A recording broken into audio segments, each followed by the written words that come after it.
Boundless Legacy. Bonds of Brotherhood, Blood and Betrayal. Louie Villon. Villon Publishers. Prologue. In the mists of time.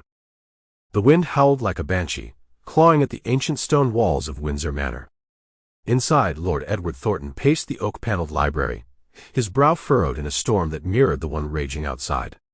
Moonlight, filtered through stained-glass windows, cast an eerie glow on the portraits of his ancestors, their stern gazes seeming to bore into him with silent judgment.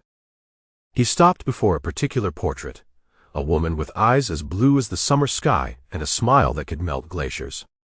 Amelia. His Amelia. Gone these 15 long years, taken by a fever that swept through the land like a reaper in the night. Now just a painting against the wall.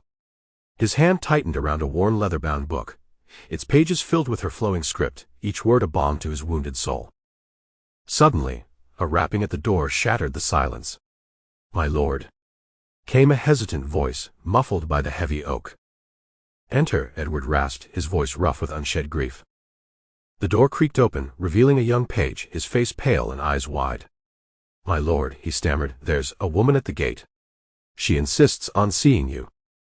Edward scoffed. What woman would dare venture out on such a night, let alone demand an audience with the Lord of Wyndsor Manor? She says she carries a message for you, my lord. An urgent one." Intrigued despite himself, Edward straightened his shoulders. "Show her in." The page bowed and scurried out, leaving Edward alone with his swirling thoughts. Who could this woman be, and what message could be so urgent on this tempestuous night? As the door creaked open once more, a figure emerged from the shadows, cloaked in darkness. The air crackled with an unseen energy, and a shiver ran down Edward's spine.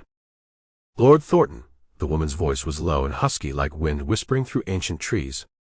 "I come bearing news, but it is not for the ears of servants." Edward gestured towards a plush armchair, his curiosity warring with caution. "State your business, woman. And quickly, for the night grows old." The woman took a step forward, the moonlight catching the glint of a silver pendant hidden beneath her cloak. As she threw back the hood, Edward gasped.